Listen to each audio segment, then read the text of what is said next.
uno de los titulares que en estos momentos acapara la atención ha sido producto de un mensaje que ha brindado el presidente Donald J. Trump a través de su propia red social Truth Social, en la que mm, cuestiona las relaciones comerciales con Canadá y anula cualquier desarrollo de negociación con ese país en el norte del continente. ¿De qué manera se afecta esto? Es parte de los impactos que en el día de hoy vamos a analizar desde el punto de vista de geopolítica. Con nuestro primer invitado nos conectamos de inmediato. Es un amigo de esta casa, Antonio de la Cruz, director ejecutivo de Interamerican Trends y del Centro de Estudios, precisamente de esta agencia de análisis. Como economista, Antonio, bríndanos un poco el impacto que considera, en este caso, tu despacho, sobre este anuncio que sin duda nuevamente coloca la mirada de todos los economistas sobre la Casa Blanca. ¿Está capacitada la Casa Blanca para administrar la economía en el continente? Bienvenido, por favor. Muchas gracias, José. Tenemos que verlo realmente en el contexto de lo que él está actuando, que es en la Realpolitik arancelaria. Porque fíjate, rompe con Canadá, es cierto lo que tú planteaste inicialmente, pero firma una tregua con China hoy también, en el mismo día. ¿Caos? No parece. Parece más bien una estrategia de esa diplomacia de Trump que no busca orden, lo que busca es un control. ¿Por qué? Porque Canadá le impuso un impuesto a las digitales, a las firmas de aquí, ¿verdad? Que se mueven en el mundo digital, a las Big Tech, como se le llama, y que son aliadas de Trump. Recordemos que estaban sentados detrás de él cuando tomó posesión. Y Trump reacciona con furia, ¿verdad? Porque le están tocando a sus aliados, a las Big Tech. Y entonces dice que rompe las negociaciones y va a anunciar tarifa en 7 días. Porque no es por comercio, es por soberanía, los puntos en los que él busca apuntalarse para el dominio de ese nuevo orden que hemos visto que está creando. Porque quien regule a Silicon Valley es, porque esto lo vamos a ver también en Europa, Europa anda en lo mismo, paga. O sea, ¿y qué hace mientras hace eso? China y Estados Unidos consolidan su tregua. China va a enviar, dijo en este nuevo acuerdo que regaron, las tierras raras, que son importantísimos para todo este mundo de las Big Tech, y mientras que Estados Unidos reduce sus contramedidas. O sea, los aranceles de Estados Unidos a las mercancías chinas es 30% y China a los Estados Unidos un 10%. Y Trump está vendiendo esto como una victoria. Era más o menos lo que existía antes de poner en las tarifas. Y él dice, lo presioné y se dio. Y esto se ha repetido, lo hemos visto con el Reino Unido, con quien ya llegó a un acuerdo cerrado. A la Unión Europea la tiene bajo amenaza, le dice que le va a cobrar el 50% en áreas críticas como la farmacéutica, el acero, ¿verdad? Y con la India está negociando otra vez bajo presión. ¿Y qué dijo él? Que el 9 de julio es la fecha límite. Va a haber una pausa arancelaria que puede expirar o prorrogarse según decida Trump, porque ese es él en esa cosa. Entonces, Trump no está rehaciendo las alianzas, José. Está desmantelando las reglas, negocia caso por caso con cada país y usa los aranceles como garrote. Y al hacerlo, redefine la diplomacia del multilateralismo a la intimidación calibrada. Una Entonces, manera distinta de negociar, una manera distinta, o no, no, corrijo, una manera agresiva de negociar, pero sí una manera distinta de gobernar. ¿Es así, Antonio? es una manera de que el que tiene la fuerza impone las condiciones. Tú no me la vas a, o sea, Canadá no le va a imponer condiciones, lo que está mandando el mensaje Trump, y menos a las Big Tech, que es una de las puntas de afianzamiento de Trump. Y eso se está viendo también con Europa. Europa también quiere ponerle, recordemos, a lo que es las grandes, ¿verdad? Amazon, toda esta, le quiere poner un impuesto. Y ahí también hay una situación difícil. Pero hay algo que tenemos que pensar y reflexionar, porque las grandes potencias que destruyen el orden que crearon suelen perder más de lo que ganan. O sea, él está destruyendo el orden después de la Segunda Guerra Mundial. Definitivamente está estableciendo un nuevo orden que es de los países fuertes imponen las reglas. ¿Ok?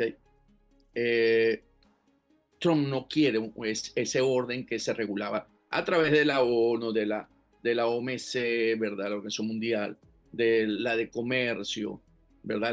La de salud tampoco, ¿verdad?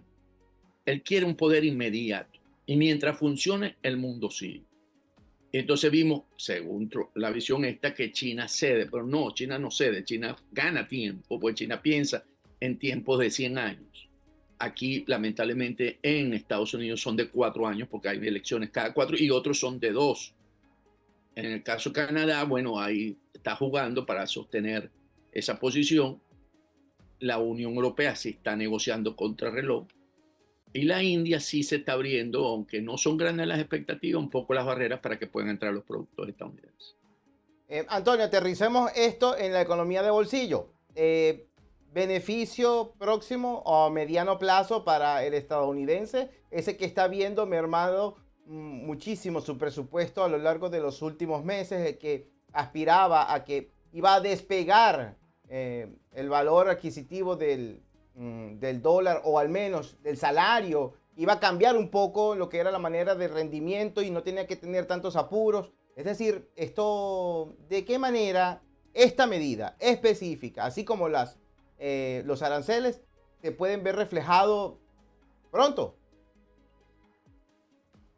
El acuerdo con China, que era la amenaza más grande para el bolsillo, porque forma parte de la cadena de suministro, quedando con un 30%, ¿verdad? Los aranceles están más o menos en el orden lo que antes se tenía el arancel de los productos de China. O sea, si uno lo ve desde esa perspectiva y está obteniendo las tierras raras, o sea, no va a haber deficiencia para seguir construyendo todo lo que es la nueva tecnología. Entonces, si uno lo ve desde esa perspectiva, un precio del petróleo que no se disparó con la guerra de Irán, ¿verdad? Vimos que se mantuvo y ahora va a tender nuevamente a colocarse en los 68, 67 que estaba antes del conflicto Israel-Irán, porque ese tiene un componente también en el bolsillo, por eso lo meto en la ecuación. Y Europa no es de los grandes contribuyentes. Canadá sí es. Canadá y México también tienen una proporción importante en esa relación comercial. ¿Cómo va a terminar de manejar lo de Canadá? Es interesante porque ya logró resolver un poco lo de China. Con Canadá podemos ver un efecto. Entonces, ¿qué tenemos? Tenemos un escenario económico donde en la parte de el aumento de la inflación, que es donde le pega a uno el bolsillo, por la gasolina no se pareciese que fuese a subir. Ahora, por las importaciones de insumos, ¿verdad? Pudiese haber un pequeño impacto. Pero ya aquello de que veíamos que unas navidades sin venir los productos de China, pareciera que no es tan grave, pareciera que estamos a tiempo, estamos a 6 meses, de que los importadores puedan traer nuevamente las mercancías para colocarlas en el mercado. Con un pequeño aumento, pero él viene presionando a la FED de que baje las tasas de interés. ¿Okay? Entonces, si él logra eso en la próxima reunión de la FED y logra arreglar un poco lo de Canadá, porque ahí sí podría tener un pequeño impacto, ¿verdad? Porque ese sí es un suplidor importante para los Estados Unidos. Yo creo que podríamos estar viendo un escenario donde Trump se está preparando para las elecciones del próximo año. Ahora, Antonio, al comenzar el programa, hablábamos sobre los titulares que se han generado en el día de hoy desde Estados Unidos. En materia de política internacional también destaca algo que desde la representación de la Organización de Estados Americanos, de parte de Estados Unidos, se apunta hacia la conducción o la dirección de esta instancia internacional. Coincide también una advertencia que hace Estados Unidos en que la OEA debería prestarle atención a la solución que amerita en Venezuela por la crisis sociopolítica que atraviesa el hecho de que ha sido designada por nominación de Estados Unidos Rosa María Payá como integrante de la Comisión Interamericana de los Derechos Humanos. Hemos entrevistado en muchas oportunidades, hemos conversado con Rosa María Payá, una disidente cubana, hija de Osvaldo Payá, un opositor cubano que fue asesinado en Cuba y que en esta oportunidad ahora destaca sobre una gran responsabilidad. Es necesario prestarle atención a la Organización de Estados Americanos, es necesario prestarle atención y te pregunto también, con tu permiso, vamos a escuchar parte de las palabras que en el día de hoy Rosa María Payá le ha dado al Departamento de Estado. Compartimos con ustedes parte de su mensaje. La democracia se deteriora, donde hay 3 dictaduras en la región, una crisis en Haití que afectan desproporcionadamente a niñas, niños, mujeres, perseguidos políticos, y por eso mis prioridades están en la dirección de acercar la comisión a las víctimas, a los más vulnerables, de proteger y defender la democracia y la libertad en nuestros países, de hacer una comisión también más eficaz, más cercana a las víctimas, en un diálogo más productivo con los Estados miembros. Yo nací en la tiranía más larga y sangrienta que todavía sufre nuestra región. Las Américas han pagado un precio muy alto por tolerar más de 60 años de dictadura en Cuba, dando al traste con la democracia en Venezuela, en Nicaragua, expandiendo el autoritarismo.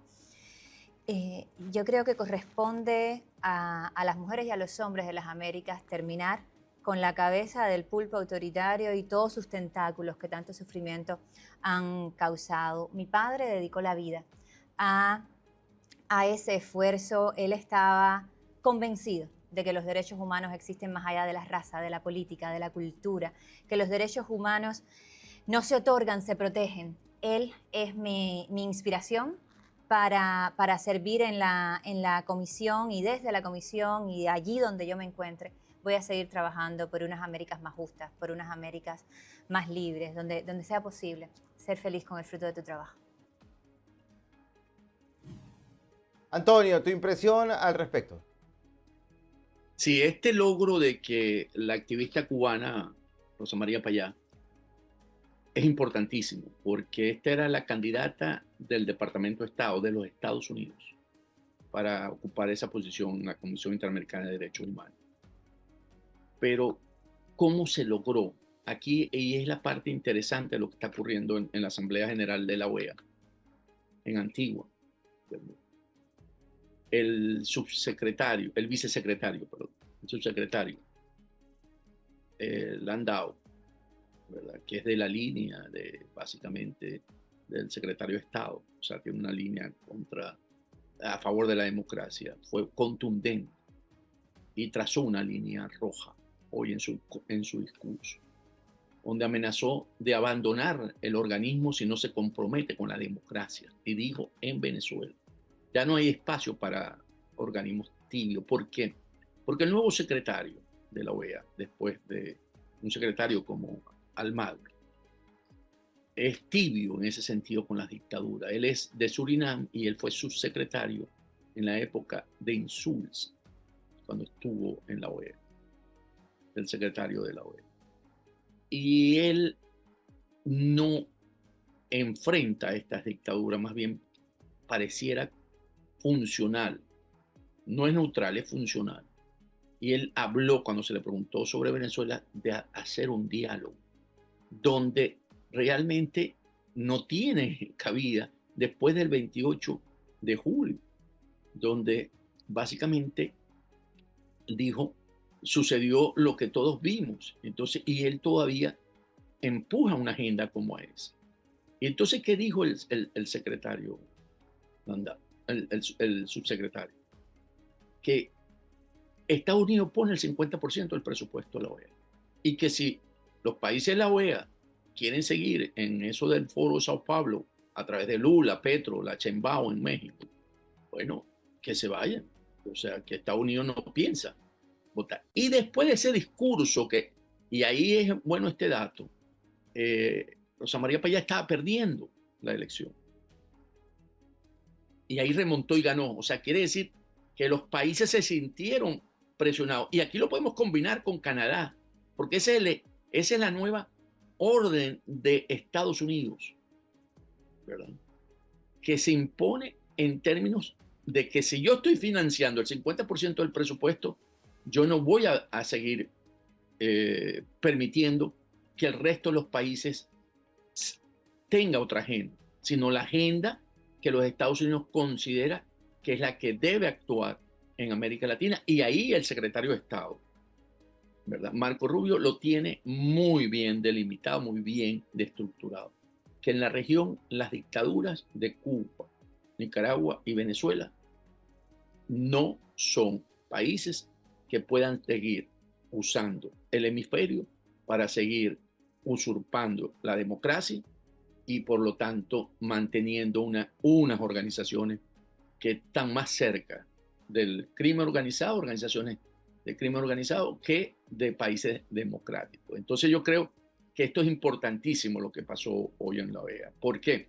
Porque a la OEA le va a tocar, tiene dos opciones: alinearse con la acción con la libertad y la democracia que marcó hoy su secretario, o convertirse en otro cascarón, porque si les quita el 50% del presupuesto, ¿verdad?, en la que buscarán financiamiento seguro con Pekín y que con la dirección de La Habana. Pero eso sí, el reloj le está corriendo ahorita al secretario y a la OEA.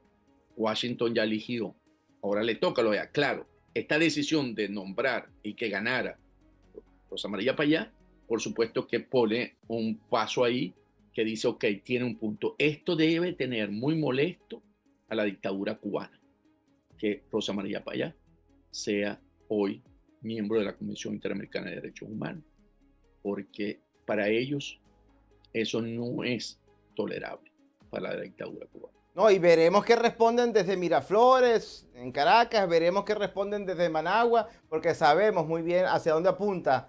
Sin duda, la presión, siendo activista, Rosa María Payá era muy directa, y veremos ahora desde esta tribuna como desde la Comisión Interamericana de Derechos Humanos afianza muchísimo más, esperemos, lo que es la defensa de las libertades que se vulneran de manera constante en esos países donde la democracia merma. Un gran abrazo a la distancia, Antonio. Hasta la próxima. Igualmente, Abrazo. Feliz fin de semana. Igualmente, feliz día al periodista en Venezuela. Muchísimas gracias, Antonio. Gracias por el detalle. Muchísimas gracias y un gran abrazo.